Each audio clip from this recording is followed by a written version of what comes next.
इसी तरीके से जैसे व्यथा पहाड़ की है, तो हम जैसे जैसे कई बार वही मैं बात समझना चाह रहा हूँ कि ये फिर फाइनेंशियली भी चीज़ें आती होंगी शायद से, कि जैसे पंचेश्वर बांध वाले से व्यथा पहाड़ से मेरे को नहीं लगता है कि ऐसा कहीं पर को कुछ आपको रिटर्न आ रहा है। ये केवल और केवल आप इसलिए कर रहे हैं क्योंकि आपको लगता है ये ज़रूरी मुद्दे हैं, और एज ए कलाकार ये आप अपनी जिम्मेदारी समझते हो कि मुझे इन मुद्दों पे बात करनी चाहिए। जी हाँ, उनसे कुछ रिटर्न नहीं आता। मैं क्यों कहूँ, ये गाने कुछ नहीं देने वाले गाने हैं आपको। और व्यथा पहाड़ की जो गीत है, मैं उसमें आ रहा हूँ, आ सकता हूँ? बिल्कुल।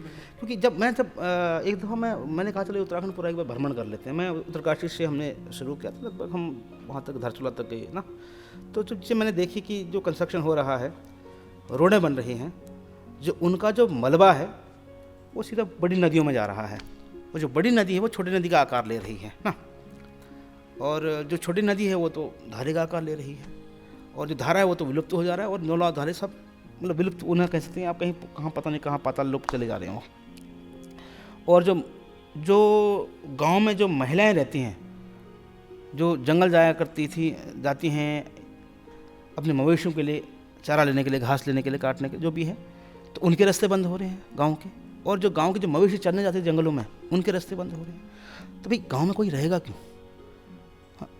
जो गांव में लोग हैं उनका जो मेन वो है, तो वहाँ पे तो हमारे गाय भैंस ही हैं ना, वही उनका एक आर्थिक जरिया भी है, और खान पान का एक कल्चर है हमारा।